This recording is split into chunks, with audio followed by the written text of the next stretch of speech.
Hello everyone, welcome back to my channel. आज मैं कोई रेसिपी वीडियो आपके साथ नहीं शेयर करने वाली हूं, बल्कि जहां मैं रेसिपी शूट करती हूं, मैं कैसे करती हूं, मुझे क्या क्या चीज़ों की ज़रूरत पड़ती है और मैं अपने छोटे से रेंटेड अपार्टमेंट के फ्लैट के किचन को कैसे ऑर्गेनाइज़ करके, कैसे सजा के, साफ़ सुथरा कैसे रखती हूँ, ये सारे टिप्स एंड ट्रिक्स आज आपके साथ शेयर करने वाली हूँ।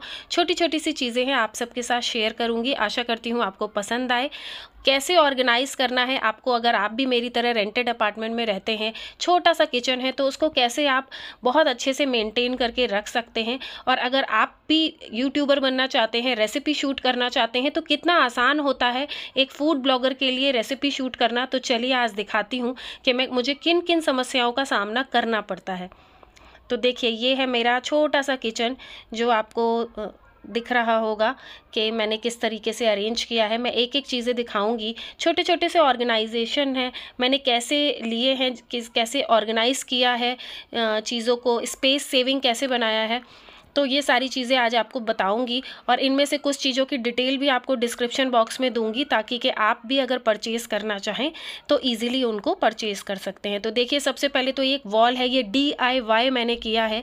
ये मार्केट में इस तरीके की एक मैट या चटाई कह लो मिलती है, वुडन वाली, बट वो होती है शायद इस साइज़ की 1500 के करीब। मैंने ये मात्र 200 रुपये में रेडी किया है अपने किचन का।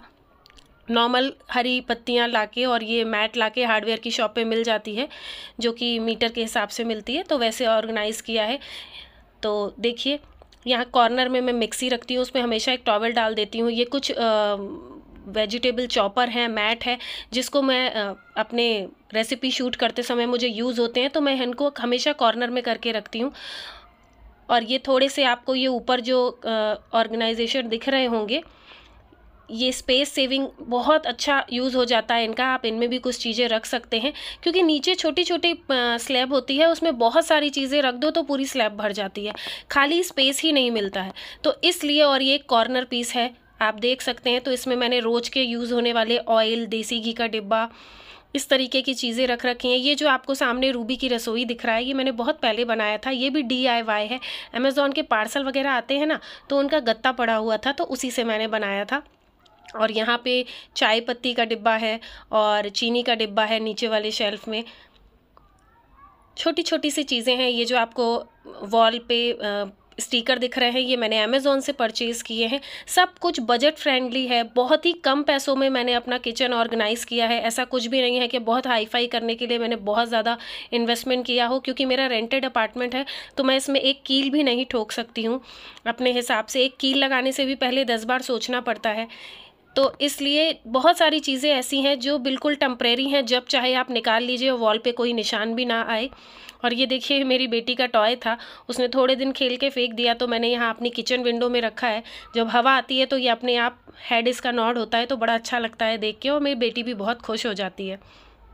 तो देखिए, इसी तरीके से मैंने ऊपर का सारा अरेंज किया था। ये मेरा साइड का एक वुडन कबर्ड है, आप इसको माइक्रोवेव टेबल भी बोल सकते हैं। इसके नीचे सारी क्रॉकरी रहती है मेरी, और मेरा यूट्यूब से रिलेटेड कुछ प्लेटर्स रहते हैं इसमें। एक छोटा सा टी स्टेशन है इसके माइक्रोवेव के ऊपर। और यहाँ पे एक कबर्ड है जिसमें मेरे रोज़ की ग्रॉसरी वगैरह रहती है, एक्स्ट्रा सामान जितना किचन का होता है, दालें हैं, ये है। और किचन से ही अटैच मेरा यहाँ पे ड्राई बालकनी है, जिसमें वॉशिंग मशीन, आलू प्याज की डलिया वगैरह जो हम हर घर में होते हैं, उस तरीके से रखती हूँ। और इसमें मेरे कांच के सारे सामान रहते हैं। इसमें चाबी इसलिए लगा के रखती हूँ ताकि मेरी बेटी एक एक करके इसको खोल के ले जाके हॉल में ना इकट्ठा कर दे। छोटी है तो उसको बड़ा मज़ा आता है, एक एक सामान ले जाके हॉल में सोफ़े पे अपना एक नया किचन बना लेती है वो। तो देखिए, ये एक छोटी सी बास्केट आप देख रहे होंगे, ये मेरी फ्रूट बास्केट मैंने बना रखी है। इसको कवर कर देते हैं इससे, तो जो फ्रूट फ्लाइज होती हैं वो नहीं आ पाती, तो चीज़ें ख़राब नहीं होती हैं और सेफ़ रहती हैं। तो ये भी मैंने 40-50 रुपए की लोकल मार्केट से ली थी। ऑनलाइन ये बहुत ज़्यादा महंगी है, तो मैं प्रेफर करूँगी आप लोकल मार्केट में कहीं पता कर लीजिए। ये एक कलरफुल सी मैंने यहाँ पे फ्लोर मैट बिछा रखी है, रनर बिछा रखा है, बहुत सुंदर लगता है। और अब मैं दिखाती हूँ एक एक करके शेल्फ। यहाँ पे मेरा एक्स्ट्रा सारा सामान है, जितना भी होता है चीज़ें, कुछ पूजा का बर्तन रहते हैं, कुछ एक्स्ट्रा सामान है, किचन टॉवल्स सारे रहते हैं यहाँ पे। तो जो चीज़ें वो हैं वो रहती हैं यहाँ पे। इसके नीचे कुछ घर के जो ग्रॉसरी की चीज़ें होती हैं वो सबसे नीचे वाले में भी मेरा राशन पानी के ही डिब्बे हैं। इधर मेरा सारा बेकिंग से रिलेटेड है, बेकिंग कलर्स, फूड ग्रेड के कलर्स, जितना बेकिंग का सामान होता है तो उस तरीके का सामान मैंने रख रखा है। यहाँ पर भी कुछ एक्स्ट्रा बर्तन हैं जो मेरे यूट्यूब से रिलेटेड हैं, जैसे ये छोटा सा कुकर मेरी बेटी के लिए यूज़ होता है तो वैसी चीज़ें हैं। नीचे वाले में सारे ग्रॉसरी के डब्बे हैं और ये जो सिलेंडर के लिए बड़ा कैबिनेट होता है इसमें बड़े स्टोरेज के बड़े डिब्बे होते हैं, वो सारे रख रखे हैं मैंने। और ये आप क्लिप देख रहे होंगे, ये मैंने अमेज़ॉन वगैरह से परचेज़ किया है। ये भी मेरी बेटी की वजह से लगाना पड़ा है ताकि वो एक एक करके कबर्ड ना खोले। तो ये इसमें भी ज़्यादातर कुकर वगैरह के ढक्कन और विसल्स वगैरह सेपरेट करके रखती हूँ मैं, ताकि के वॉश सेपरेट होते हैं तो ज़्यादा क्लीन रहते हैं। ये सारी चीज़ें मैं इस तरीके से अरेंज करके रखती हूँ ताकि बहुत अच्छे से किचन मेंटेन रहे और जब मैं रेसिपी बनाने चलूँ तो मुझे बहुत आसानी से मेरा सारा सामान मिल जाए। तो ये कलरफुल स्पून्स देख रहे हैं आप, ये सब मेरी बेटी की हैं। उसको कभी येलो से खाना होता है, कभी ग्रीन से। और सारे इस साइड मेरे सारे बेकिंग के टूल्स हैं। बहुत सारे टूल्स हो जाते हैं एक्चुअली, अगर आप फूड ब्लॉगिंग करते हो तो कभी कुछ चाहिए होता है, कभी कुछ चाहिए होता है, तो बहुत सारा सामान मेंटेन करके चलना पड़ता है और को उतने ही अच्छे से रखना, संभालना, ताकि कि जब आपको ज़रूरत हो मिल जाए, बहुत ज़्यादा ज़रूरी होता है। और ये सारे कंटेनर्स देखिए, सारे मेरे ड्राई मसालों के हैं। जितने तरीके के मसाले होते हैं, सूखे खड़े, हर तरीके के मसालों के हैं। और साथ ही मसालदानी भी मेरी यहीं पे रखी रहती है ताकि कि मुझे एक ही हाथ पे सारे मसाले मिल जाएं। कब कौन सा यूज़ होना है किस रेसिपी में, वो उसी समय पता चलता है। तो सारे एक जगह रहते हैं तो बहुत सहूलियत हो जाती है। इधर कुछ एक्स्ट्रा सामान रहता है, बर्तन धुलने से रिलेटेड चीज़ें रहती हैं। तो बस इसी तरीके से छोटी छोटी चीज़ें हैं जो मैं इस तरीके से हैंडल करती हूँ, क्योंकि ऊपर मेरा वुडन कबर्ड्स नहीं है, जितने भी नीचे ही है किचन ट्रॉलीज जितनी भी हैं। और आप इस साइड देखते होंगे, आपको मेरे यूट्यूब में वीडियोस में जो प्लेन सरफेस दिखता है, मैं कभी इस साइड शूट करती हूँ तो वाइट बैकग्राउंड आता है। ये वाइट बैकग्राउंड भी मैंने घर पे क्रिएट किया हुआ है, क्योंकि मार्बल जो स्लैब है वो ब्लैक कलर की है तो अंधेरा आता है, तो कभी कभी मैं वाइट कर लेती हूँ। तो उसके लिए मैंने ये परचेज़ करके लगाया। और ये भी DIY है, मतलब ये कटिंग पीसेस से मैंने ज्वाइन करके लगाया है। और ये मेरा छोटा सा ट्राईपॉड है जिसमें मैं अपना कैमरा सेट करती हूँ।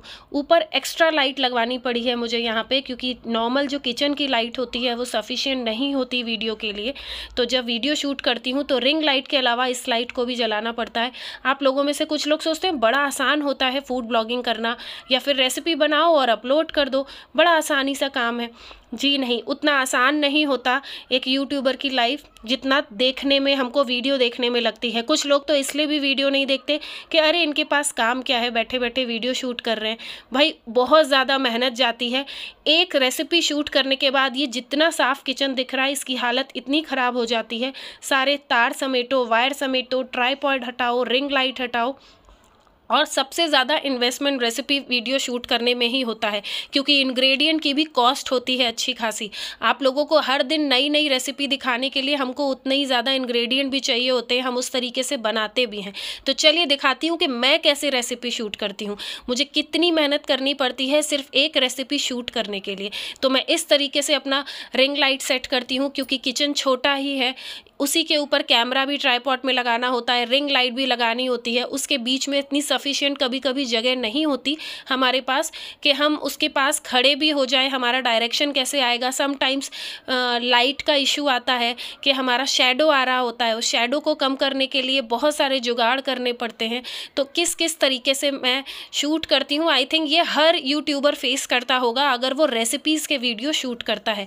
और जो प्रोफेशनल हो गए हैं, मैं उनका नहीं कहूँगी, जो न्यू यूट्यूबर है मेरी तरह, उन सबको ये प्रॉब्लम से फेस करनी ही पड़ती होगी। बजट फ्रेंडली बनाना, बहुत ज़्यादा इन्वेस्टमेंट ना करना पड़े, उसके बाद आपका रेसिपी शूट हो जाए, और उसके बाद ये सारा किचन फैल जाता है। क्योंकि ऐसा नहीं कि आप एक स्टेप के बाद 5 मिनट के लिए कहीं चले गए, आपको वहीं खड़े रहना पड़ता है और उसी समय कुछ ना कुछ लेके आपको फटाफट बनाना पड़ता है। ये मेरी किचन की विंडो है, इसको भी मैंने थोड़ा सा कुछ कुछ चीज़ों से डेकोरेट कर रखा है। और जब ये विंडो खुलती है तो बहुत अच्छा सा यहाँ का हवा भी आती है, तो थोड़ा गर्मी से उस चीज़ से राहत हो जाती है। किचन में अगर आपको एक रेसिपी शूट करनी है तो मिनिमम 1.5 से 2 घंटे आपको उस पूरी रेसिपी में लग ही जाते हैं। उस 1.5 से 2 घंटे में किचन बहुत ज़्यादा फैल जाता है, बहुत बर्तन निकलते हैं और उसके बाद आपकी फाइनल एक रेसिपी बनती है। उसके बाद भी आपका वो काम ख़त्म नहीं होता। उसके बाद मेन काम आता है वीडियो एडिटिंग का, वॉइस ओवर का, जो कि बाद में होती है, क्योंकि जब हम शूट करते हैं तब हम वॉइस ओवर नहीं कर सकते, साथ साथ रेसिपी में नहीं बोल सकते, क्योंकि एक चीज़ बनने में 1.5 से 2 घंटे लग जाते हैं और आप लोगों को फाइनल व्यू दिखाया जाता है 5 से 7 मिनट में। आप लोग रेसिपी देखना चाहते हो तो और अगर हम उस समय बोलेंगे तो बहुत ज़्यादा लंबा हो जाएगा और उसके साथ साथ बैकग्राउंड नॉइज़ बहुत जाएगा। वॉइस ओवर में क्या समस्याएं आती हैं, जब हमारी सोसाइटी शांत हो जाती है, रात में सन्नाटा हो जाता है ताकि बैकग्राउंड नॉइज़ ना आए, तब जाके लेट नाइट वॉइस ओवर किया जाता है। तो बहुत ज़्यादा मेहनत होती है। तो आप सब लोग अगर सपोर्ट करेंगे तो बहुत हेल्प मिलती है। ये देखिए मैंने यहाँ पे कुछ मैट रख रखे हैं जो मैं बैकड्रॉप के लिए यूज़ करती हूँ। कुछ प्लांट्स लगा रखे हैं पॉजिटिव एनर्जी देने के लिए। गणपति बप्पा हैं हमारे किचन में विराजमान। बस इसी तरीके से छोटी छोटी चीज़ों से मैंने किचन को ऑर्गेनाइज़ कर रखा है। कोशिश करती हूँ साफ़ सुथरा मेंटेन रहे। आशा करती हूँ पसंद आया होगा और मेहनत पसंद आए तो प्लीज़ वीडियो को ज़्यादा से ज़्यादा शेयर करिएगा और चैनल को सब्सक्राइब कर लीजिएगा।